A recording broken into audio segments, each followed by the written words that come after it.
Okay, so I want to talk about the difference between the nasty marketers that we see out there selling. I have to say, I am partial to professional sales because that is where I come from. That's who I am. And I see a lot of marketers, and I'm not saying that the way that they do it doesn't work, but everybody, different strokes for different folks. So I can only teach the way that I come from and the way I feel that really separates professionals from non. So everybody's different. And I'm not saying that the marketers aren't using basically the same type of process, but in my opinion, they leave out a lot of the finesse of sales that separates the pros from the non. I'll just leave it at that. So anyway, and I'm sure everybody knows how yucky it can feel when marketers come into your chat box and they might be going through the same process, but there's no finesse, there's no human warmth about it, and to me it just feels really yucky. So I know that there have been a ton of products and people that I just didn't even want to talk to anymore because I didn't like the way that they were doing it in chat. I'll just be honest. And it can feel really hard sell and really yucky, and personally I just hate it. So,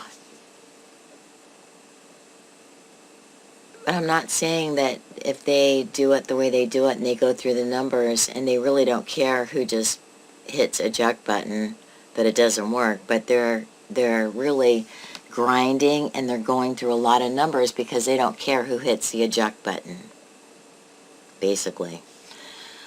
So, and I even know, a lot of peers that do this, and, it is just such a turnoff. A lot of people think just because there has been a previous relationship established, or they have targeted you as somebody that they think that they can take through this process faster, it doesn't mean that it's always welcomed or appreciated, or that it still doesn't feel yucky. And a lot of peers that are selling to peers do this. And I actually unfriended somebody on Facebook the other day because she was just coming across as way too aggressive in trying to get her message out. I know she's really busy, and I know she's a nice lady and she really cares. And we've talked on the phone, but anyway, I still just thought it was just obnoxious. And, I kept telling her, I'm not interested, and she kept going. And it really just pissed me off, and I was, probably not as forgiving as I might have been most days. I was having a bad day, didn't feel good. And I just thought, this relationship doesn't feel good anymore.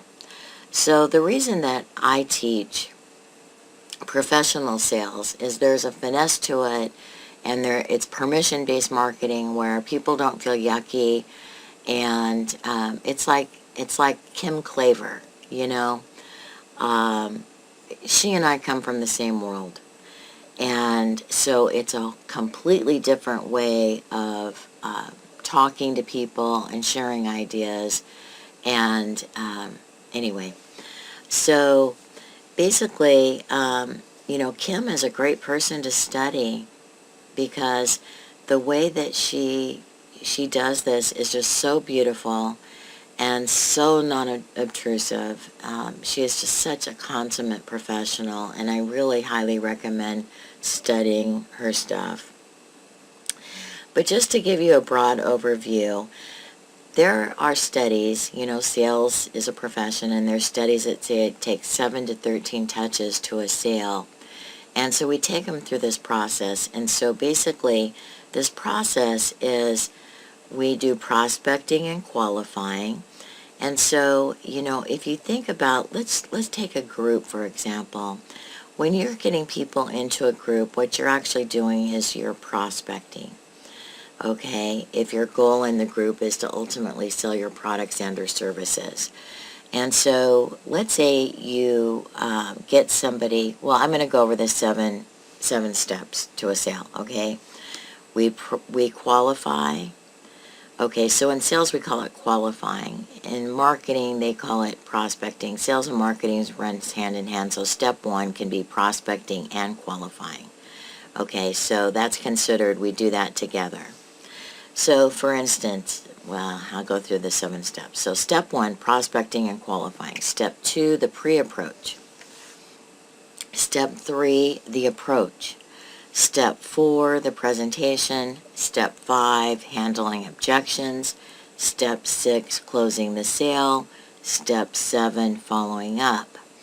So as you can see, that has 7 steps, and it takes 7 to 13 steps for a sale.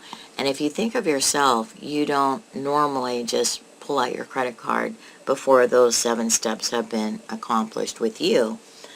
And these are industry statistics, and that's why it is so important where they say the fortune is in the follow-up. It really is. And the reason being is that there's follow-up that happens between each of these processes. And so when you memorize these steps, you get to the point where they're incorporated into your being, and you know where you're at in the process with somebody just by reading what you said the last time.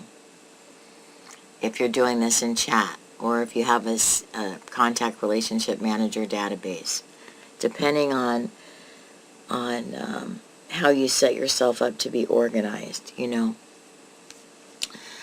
Some people use their Google Calendar to peak their memory of who they need to get back to and when and what step they were on, because we're taking them through this process, okay? There's people who learn how to do this basic process, and then they can take that expertise into chat, because we can do this process via any communication channel, and a lot of times multiple channels are used. So what do I mean by that? So email is a tool, communication tool. Facebook Lives are a communication tool. Facebook chat is a communication tool. Any way that you communicate, webinars, Zooms, any way that you communicate with a prospect, you're using a tool, a communication tool to talk to them. A phone is a communication tool. So I think you get the idea there, okay? So how do we go about qualifying? Well, what we do is we ask them questions, because not everybody is a good prospect for us. So even though we've done prospecting well enough to get them to talk to us, we have to go on and further qualify them to see if they're actually a good prospect for what we have. Not everybody is going to be a fit for what we have, and we're not going to be a fit for everybody. And even if, you know, all things are a perfect fit in that they love whatever you're selling, it doesn't mean that we're going to take them through this process, because they might just come right out and say, you know, I have to tell you, I love what you're selling and I believe in what you're selling, but right now it's just not a good time. People have different financial things going on. And so in this process, we're sifting and sorting who we continue the process with. So, you know, for instance, when somebody throws that kind of a red flag up, you know that what you need to do is you need to always address, you know, where people are at, you know.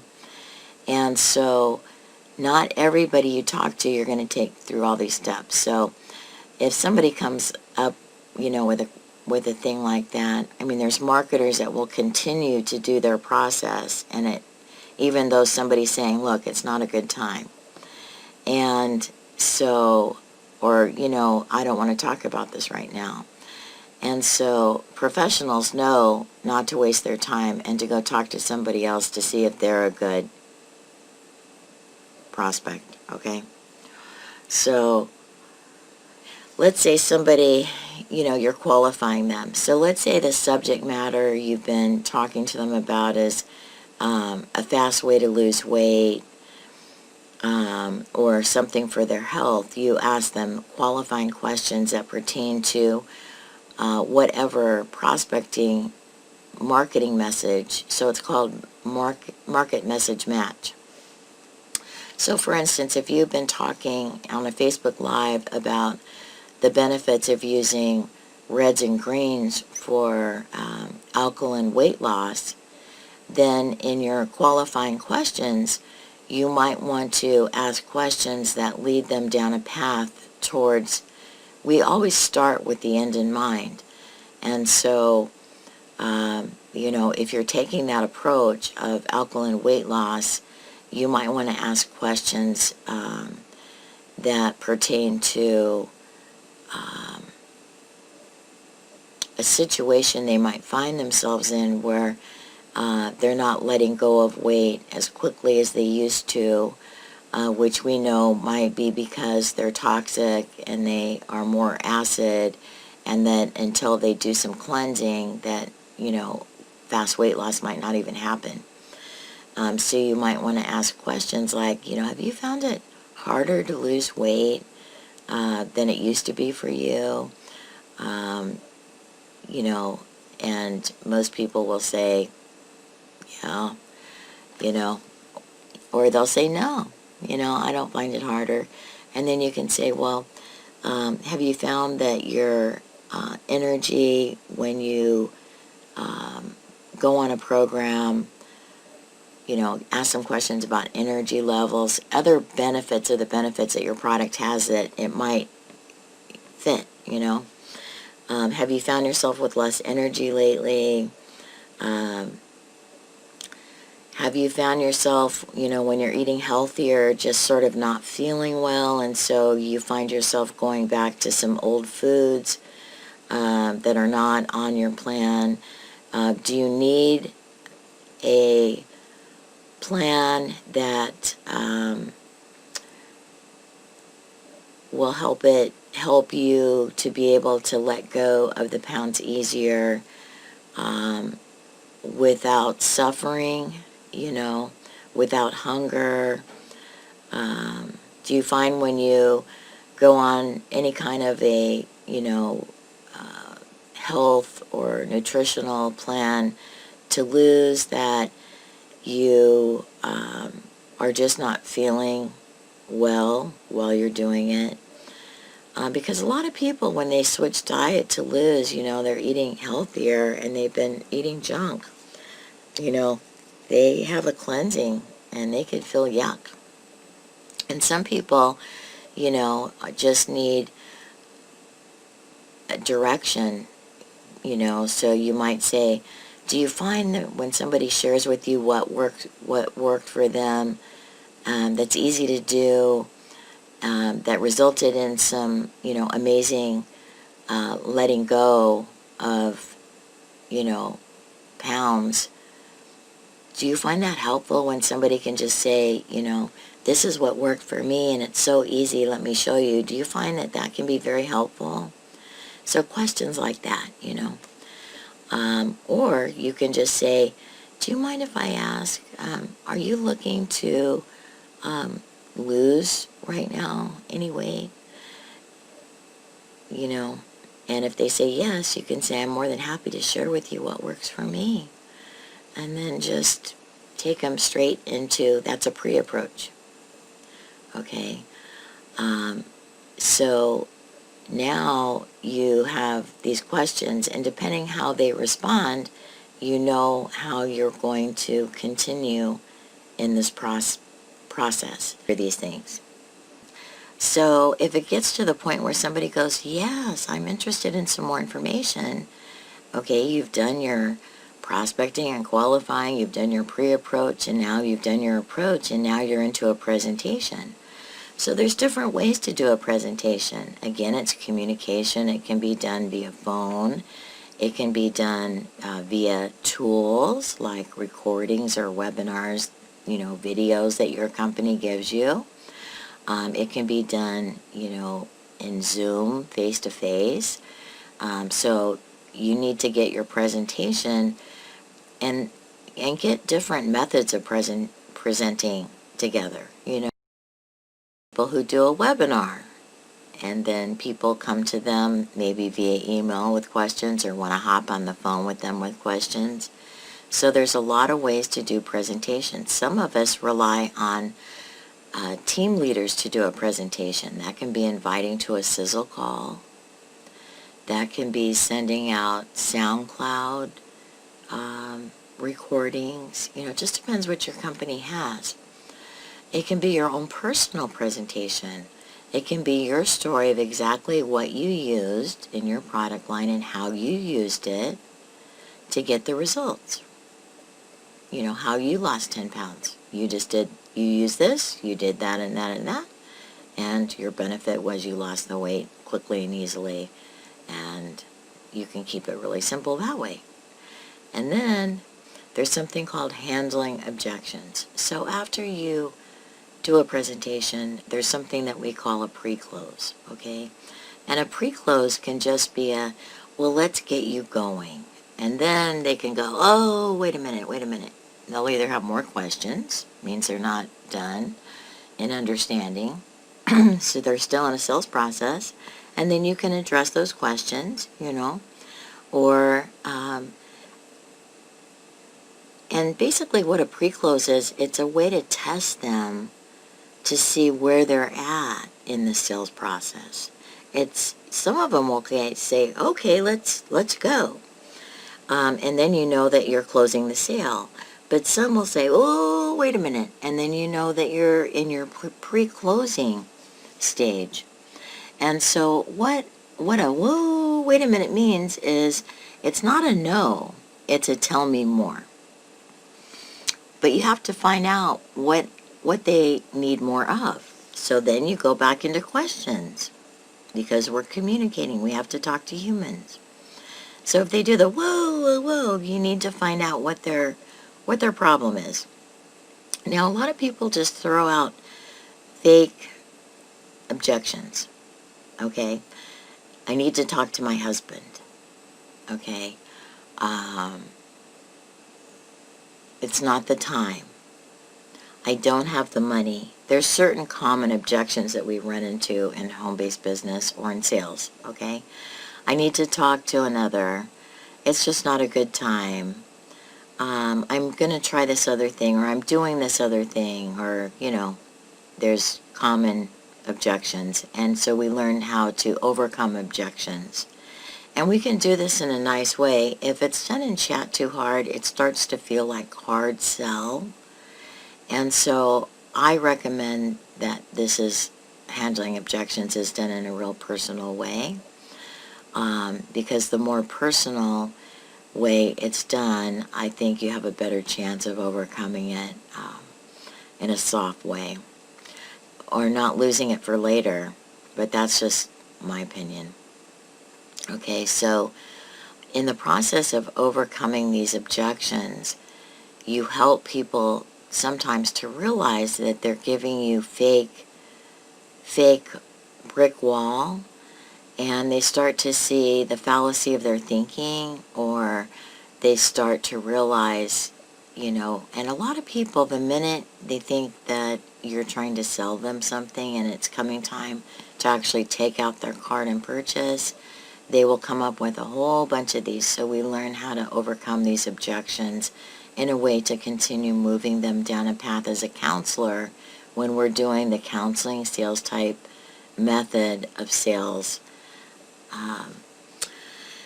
So keep in mind that as a sales counselor, you want to let them know that you have their best interests in mind, because, this could turn out to be a person that can buy product for years or become a partner in your business. So why would you want to throw out the baby with the bathwater just to make a sale? That's what I don't understand about a lot of these marketers. It's like, why would I want to, have a bad feeling from my customer if I'm trying to recruit them to be a business partner. I don't get it. But anyway, so we learn to handle objections, and then when it comes time to close the sale, you, in the process of talking to them, you can tell when it's time to actually go in and close the sale. But see, when people are doing this all in chat, that's why the phone is such a valuable tool. You can hear their tone, you can hear their breath, you can feel them. But when you don't use the phone, that's why I like the phone so much. You don't get the cues that you need to know when it's time to actually, after handling objections, to actually close the sale.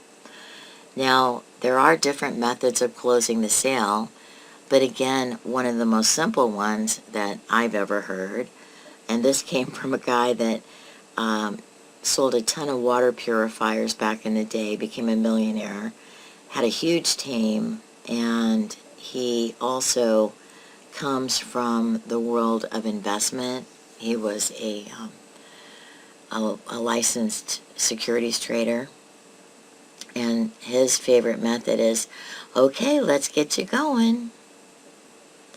And you help them and you take the order, and that you would just ask them, would this be MasterCard or Visa, which can be a trial close or a pre-close again. And then if they do it again, oh, wait a minute, it's not a good time, I got to check my, you know that you're not at the close yet. And if they say, that'll be MasterCard, then what you need to do is you need to log into your website and take the order for them. The reason for this is that if you do not actually help them do their order, you're going to lose sales. And just like if you walk up to the counter at Sephora and you've had somebody do, a makeover on you, and you have all these products that they've helped you decide are good for you, if you walked up at that point when you were ready to pay and they said, there's the cash register, just go over and do it, you know what I mean? So the people that are making the most sales are the ones that are actually going in and doing the order for them. These websites are confusing. A lot of people have never used them. And so it's really imperative, I think, that we give them the best professional courtesy and customer service. And this is what sets apart the pros from the, anyway. So after you close the sale, right, there's something we call follow-up. So let's say you've taken an order, and let's say they ordered XYZ and you've done the order for them. You need to let them know that their order is going to be processed immediately, and that the orders usually ship out within da-da-da-da-da time. Okay, just think what you like when you buy something. You want to know when it's going to get there. And so you do your follow-up, your first follow-up, by giving good customer service after an order. Okay, so then when you're done with that, there's going to be another follow-up. And that is to make sure that they receive their order, that they understand how to use the product, to be there in case, for whatever reason, they have gotten product that was, their container broke or whatever. Okay, and so these steps are what separates the pros from the slime out there, in my opinion. And so when you do this in a very professional way, you are more apt to have a continuing customer, and a customer that might eventually turn into a partner because they have seen you do a process with them that didn't feel yucky. They know that you are somebody who is a professional that they can learn from and ask questions from. So at the same time, it's a sales process to maybe sell a little dental tooth polish or whatever, or a shampoo. They're also having a chance to see you in your professional glory, and that's why I recommend this type of follow-up. There's another follow-up, and that is going to be when they're ready that they might need more product, that you need to get back with them to see how their results are coming, see if they have any more questions, see if they need additional product to help them with whatever goal that they were trying to accomplish that your product was a solution for, and to follow up with them in a timely manner so that when they are running out of product, that you're there to help them with this whole process again. And you will build, as a distributor, a much healthier database of people that are customers if you use this approach to selling, in my opinion. This is what the pros do. Okay. Hi, this is Tina Schreier. I just wanted to thank you for listening. I hope you found value in this video. And make sure that you click on the link in the description of this video so that you may receive my marketing newsletter and be alerted